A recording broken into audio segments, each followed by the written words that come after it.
ప్రేక్షకులకు విజ్ఞప్తి.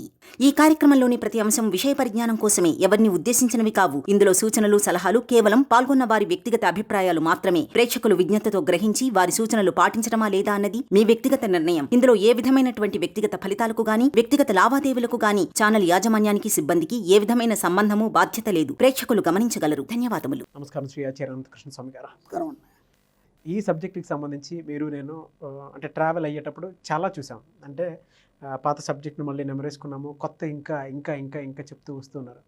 నంబర్స్ మీద మీరు మాట్లాడి చాలా రోజులు ఏంటి అంటే ఫ్యాన్సీ నెంబర్ వచ్చింది కాబట్టి అడుగుతున్నాను.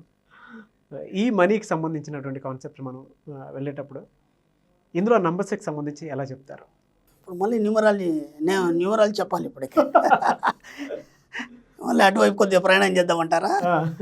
తప్పదంటారా? తప్పదు సార్, అంటే చాలా రోజులైంది కదా. ఇది చంద్రుడు అనేవాడు మనకు మనస్సు కారకుడు. అప్పుడు మన సబ్జెక్ట్లో కూడా మనకు చంద్రుడు చాలా ఉపయోగపడతాడు. ఎందుకంటే మన మనసు ద్వారానే ఏదైనా మనము ఆలోచనలు కానీ అవన్నీ జరుగుతుంటాయి. కాబట్టి ఈ 2 సంఖ్యలో పుట్టిన వాళ్ళు ఎవరైతే ఉంటారో వీళ్ళందరూ మనసు అనేది చాలా సున్నితంగా ఉంటుంది. చాలా సున్నిత హృదయాలు ఉంటారు ఈ 2 సంఖ్యలో పుట్టిన వాళ్ళు. కానీ ఇక్కడ విచిత్రం ఏం జరుగుతుందంటే వీళ్ళు ఏదాన్ని కూడా తట్టుకోలేరు. అంటే ఒక హార్డ్గా ఒక పదం అన్నా కానీ, లేదంటే ఏదైనా ఇబ్బంది కలిగించే ఏదైనా కానీ చాలా బాధపడిపోతారు, కుమిలిపోతారు వాళ్ళు. కాబట్టి ఈ యొక్క 2 సంఖ్యలో పుట్టిన వాళ్ళ యొక్క మనస్తత్వం ఎలా ఉంటుంది? చాలా సున్నితంగా ఉంటుంది. కానీ వీళ్ళు చాలా అందగాళ్ళు. ఎస్, ఎందుకంటే చంద్రుడు చాలా అందగాడు. మీకు తెలీదు, చంద్రుడు చాలా అందగాడు. మన్మధుడు కంటే కూడా అందగాడు చంద్రుడు. ఈ సంఖ్యలో పుట్టిన వాళ్ళు మ్యాక్సిమం తెలుపు కలర్లోనే ఉంటారు. అలాగే చాలా అందంగా ఉంటారు, ఆకర్షణీయంగా ఉంటారు, చాలా సున్నిత మనస్తత్తులై అందరిని ఆకర్షించే విధంగా ఉంటారు. ఇక ఈ 2 2 2 అన్నాం కాబట్టి టోటల్ చేస్తే మనకు 6 వస్తుంది. 6 సంఖ్యకు అధిపతి శుక్రుడు అండి. శుక్రుడు అంటే ఇక అన్ని సుఖాలను అనుభవించేవాడు. ఈ 6 సంఖ్యలో పుట్టిన వాళ్ళు కూడా చాలా సుఖాలను అనుభవిస్తాం, చాలా లగ్జరీగా లైఫ్ని గడుపుతాం. వాళ్ళు ఎలా ఉంటారంటే మంచి హైట్, కలరు, రంగు మంచి, ఎలా అంటే ఎవరినైనా ఆకర్షించగలుగుతారు వాళ్ళు. దీంట్లో మంచి ఎలా ఉంటారంటే సినీ యాక్టర్స్, వాళ్ళు లేదంటే మిలిటరీలో ఉండేవాళ్ళు. అంటే వీళ్ళు ఎలా ఉంటారు? మంచి హైట్, మంచి కావాల్సినంత హైట్, దానికి తగ్గ పర్సనాలిటీ. కొందరు హైట్ ఉంటారు, సన్నగా ఉంటారు. వీళ్ళు అలా కాదు, హైట్ తగ్గట్టు పర్సనాలిటీ ఉంటారు. అలాగే రొమాంటిక్గా ఉంటారు వీళ్ళు. శుక్రుడు కదా, సుఖాల కారకుడు శుక్రుడు కాబట్టి చాలా రొమాంటిక్గా ఉంటారు. ఎలాంటి వాళ్ళైనా ఆకర్షిస్తారు. అందరూ వాళ్ళని పొందాలనే ఒక కోరికతో ఉంటారు. అంత మంచి ఆకర్షణ కలిగి ఉంటారు. దాంతోపాటు డబ్బు సంపద, ఐశ్వర్యం కూడా బాగా సంపాదిస్తారు. ఒక సమాజంలో ఒక ఉన్నత స్థాయిలో ఉంటారు వాళ్ళు ఎప్పుడు కూడా. ఈ 2 2 అనే సంఖ్య మొత్తం టోటల్ చేస్తే 6 తీసుకున్నప్పుడు శుక్రుడు అధిపతి దీనికి. ఇక మళ్ళీ దాంతోపాటు ఏంటంటే వీళ్ళు కమాండింగ్ కూడా బాగుంటుంది. వీళ్ళకి కమాండింగ్ బాగుంటుంది. సామాన్యంగా వీళ్ళు ఎవరు చేయి కింద పని చేయరండి. వీళ్ళు ఒక సంస్థ నెలకొల్పి ఆ సంస్థకు ఒక అధిపతి అయ్యి, అధినేత అని చెప్పేసి అందరిని కమాండ్ చేస్తుంటారు. మ్యాక్సిమం డిక్టేటర్గా ఉంటారు వీళ్ళు. దీంట్లో కొద్దిగా కఠినత్వం కూడా ఉంటుంది. ఎందుకంటే శుక్రుడు శుక్రాచార్యుడు, రాక్షస గురువు కాబట్టి కొన్ని ఆలక్షణాలు కూడా ఉంటాయి వాళ్ళకి. అంటే కమాండింగ్ పవర్ కానీ, కొన్ని కఠినత్వాలు కానీ, అంటే వాళ్ళ కింద వాళ్ళ మీద డామినేట్ చేయడం కానీ అవి కూడా ఉంటాయి. ఎందుకంటే అవి ఉన్నప్పుడు మాత్రమే వ్యాపారాన్ని ముందుకు తీసుకెళ్ళగలుగుతారు. అన్నిటి దగ్గర సున్నితత్వం అంటే పనికిరాలి, అన్ని దగ్గర జాలీకరణ దయ అంటే పనికిరాలి, కొన్ని సమయంలో కటువు కూడా ప్రవర్తించాలి. కాబట్టి అలా కూడా వీళ్ళ ఒక ప్రవర్తన ఉంటూ బ్రహ్మాండంగా ఒక ఉన్నత స్థాయిలో గొప్ప ఎదుగుదలతో ఉంటారు. మ్యాక్సిమం వీలైతే ఇప్పుడు ఈ 2వ సంఖ్యలో పుట్టిన వాళ్ళు కానీ వీళ్ళు నీటికి సంబంధించిన వ్యాపారాలు చేయొచ్చు. వాళ్ళకి మంచిగా కలిసి వస్తుంది నీటికి సంబంధించినటువంటి వ్యాపారాలు. అంటే మనకు ఐస్ క్రీమ్ కానీ, లేకపోతే వాటర్ సంబంధించింది కానీ, లేదా తెలుపు కలర్ సంబంధించిన వస్త్రాలు కానీ, రైస్ కానీ, అంటే ఇవన్నీ కూడా మనకు చంద్రకారకం, చంద్రుకు సంబంధించినటువంటి కారకాలు. అలాగే వీటిల్లో కళాకారులు కూడా బాగుంటారు. వీటిల్లో ఈ సంఖ్యలో పుట్టిన కళాకారులు కూడా చాలా బాగుంటారు. ఎందుకంటే కళలకు అధిపతి చంద్రుడు.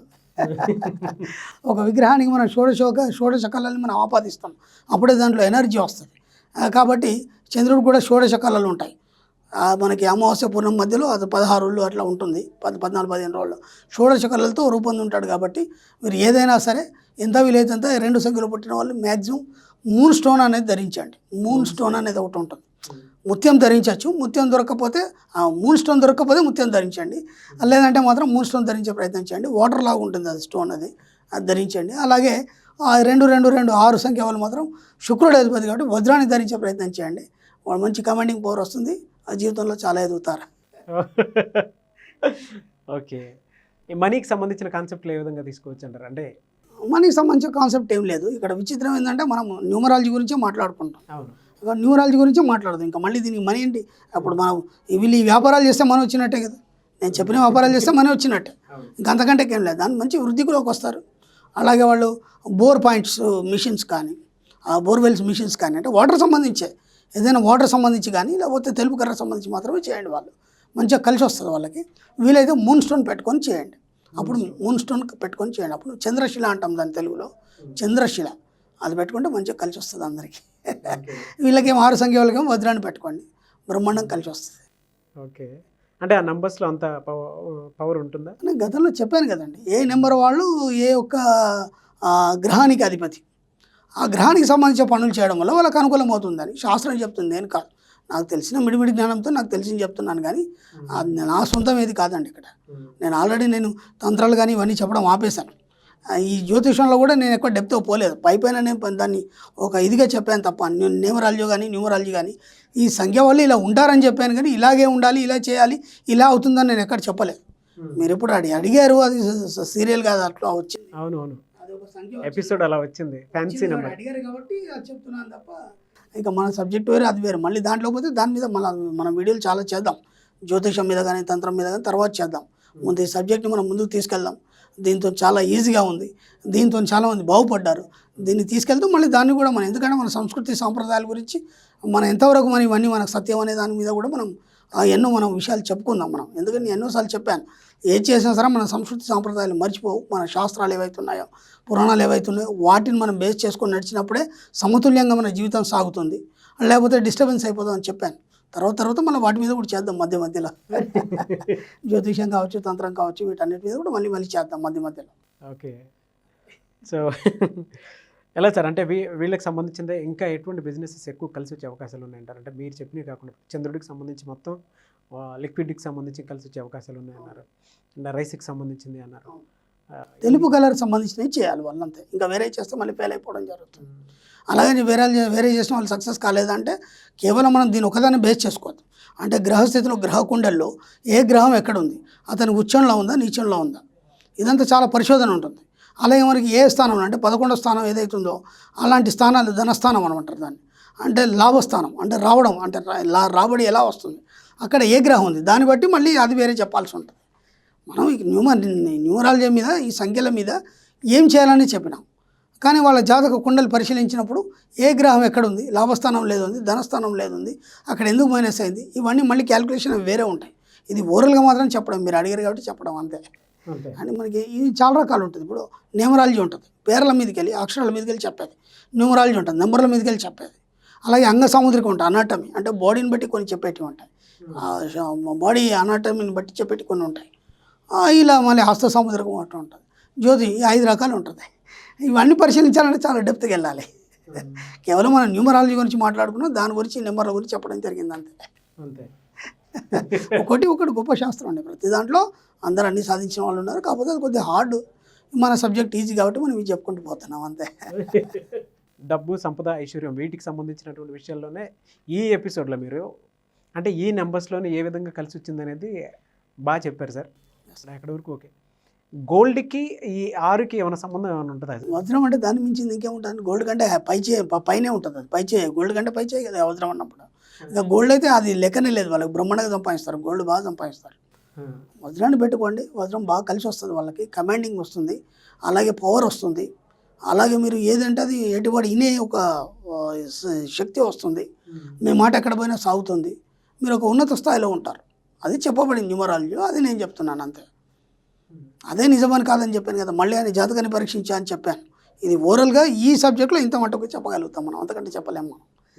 అది మళ్ళీ నేను వజ్రం పెట్టుకున్నాను నాకు కాలేదు అవన్నీ కాంపిటీషన్ నాకు వద్దు, మీరు అడిగారు నేను చెప్తున్నాను అంతే. అనవసరంగా డబ్బులు లేవు, నేను అప్పు చేశాను, మీరు చెప్పినందుకు వజ్రం పెట్టుకున్నాను, నాకేం జరగలేదంటే నేను కారకుండా కాదు. న్యూమరాలజీ శాస్త్రంలో ఏం చెప్పబడ్డో అది మాత్రం నేను చెప్పాను అంతే. అంతకంటే మళ్ళీ కారణాలకు నేను సమాధానాలు చెప్పలేను. నేను ఇంతకుముందు కూడా చెప్పాను, నేను సమాధానాలు చెప్పుకుంటూ కూర్చునే అవసరం నాకు లేదు, ఎంతవరకు సబ్జెక్ట్ వెళ్ళి అంతవరకు ఇస్తానని చెప్పాను. దీని మీద క్వశ్చన్లు వద్దు మళ్ళీ. సో మన ఐడియా ఎప్పుడు డబ్బు, సంపద, ఐశ్వర్యం వైపే ఉండాలి, అంతే, దాని వైపే ఉండాలి. మీకు ఇవి సహకరిస్తుంది. ఇప్పుడు మూన్ స్టోన్ పెట్టుకోవడం వల్ల మీ పరిస్థితులు అనుకూలం అవుతాయి మీకు అంతే. అలాగే వజ్రం పెట్టుకోవడం వల్ల డిస్టర్బెన్స్ అయింది కొద్దిగా మీకు అనుకూలం అవుతుంది అంతే. మన లైఫ్ని డిస్టర్బెన్స్ చేసుకోకుండా, అంటే నేను ఇంతకుముందు చెప్పాను, జ్యోతిషం అనేది నేత్రం లాంటిది, అంటే దారి చూపించేది, ఒక చుక్కాని లాంటిది. అది మనకు అవసరం ఉన్నప్పుడు దాన్ని తీసుకొని దాని వైపు ప్రయాణం చేస్తాం తప్ప 24 గంటలు జ్యోతిషం వాస్తు ఇవన్నీ అని చెప్పుకొని సమయం డబ్బు వృధా చేసుకోవద్దని ఎన్నోసార్లు చెప్పాను నేను. అదేవిధంగా నేను కూడా ప్రయాణిస్తున్నాను. కొంతవరకు మనకు అవసరం ఉన్నంత మటు మాత్రం తీసుకోండి. ఎందుకంటే మన లైఫ్ డిస్టర్బెన్స్ అయినప్పుడు మనకు దారి చూపిస్తుంది జ్యోతిషం అనేది. అంతవరకు మాత్రం తీసుకోండి. సో ఎంతవరకు కావాలో అంతవరకే తీసుకోండి. ఎందుకంటే అవన్నీ అనుభవించి మొత్తం అంతా అయిపోయిన వాళ్ళు ఎంతోమంది ఉన్నారు. వాళ్ళ జీవితానికి దారి లేని పరిస్థితి ఏర్పడిన వాళ్ళు కూడా ఉన్నారు. ఎందుకంటే ఈ రోజుల్లో అంత స్టాండర్డ్గా అంత సరి అయినటువంటి జ్యోతిషులు చెప్పేవాళ్ళు చాలా అరుదండి. ఎందుకంటే ఇప్పుడు శాస్త్రం చదవాలంటే ఒక 5-6 సంవత్సరాలు అవుతుంది. 5-6 సంవత్సరాలు ఎంతో పరిశ్రమ చేయాలి, ఎంతో డబ్బు వెచ్చించాలి, ఎందరో గురువుల దగ్గర తిరగాలి, ఎంతో పరిశోధన చేయాలి. అంత చేసిన తర్వాత మళ్ళీ కస్టమర్లు రావాలంటే ఏం చేస్తాడు? కూర్చుంటే వస్తారా? రారు. చెప్పండి ఎలా వస్తారు? దానికోసం మళ్ళీ వేరే సాధనాలు చేయాలి, ఆకర్షణాలు ఏవో చేయాలి, అప్పుడు కనుక రారు. ఇవి నేర్చుకున్న విద్య అంతా అప్పుడు ఉపయోగపడుతుంది. దీంట్లో 7-8 సంవత్సరాలు పోతుంది. అట్లాంటి వ్యక్తి మీకు దొరకాలంటే మీ అదృష్టం ఉండాలి కదా. ఇప్పుడు వీధికి ఒక జ్యోతిషుడు కానీ ఎవరు ఎంతోమంది బోలెడు తయారైనారు. ఎవరు ఖచ్చితంగా అని చెప్పగలుగుతాం మనం? ఎవరు చెప్పలేం. మహా పండితులు తల పండిన మేధావులు ఎంతోమంది ఉన్నారు. అలాంటి వాళ్ళు దొరకాలి. అంత ఖచ్చితంగా చెప్పేవాళ్ళు మీకు దొరికినప్పుడు మీకు యోగం మారుతుంది. అది లేనప్పుడు ఏమవుతుంది? అప్పటిదాకా తిరుగుతూనే ఉంటారు, డబ్బు సమయం వేస్ట్ చేసుకుంటారు. అలాంటి వాళ్ళని గుర్తించండి, వెళ్ళండి, వాళ్ళు చెప్పినవి పాటించండి, మీ జీవితాన్ని బంగారమయంగా తయారు చేసుకోండి.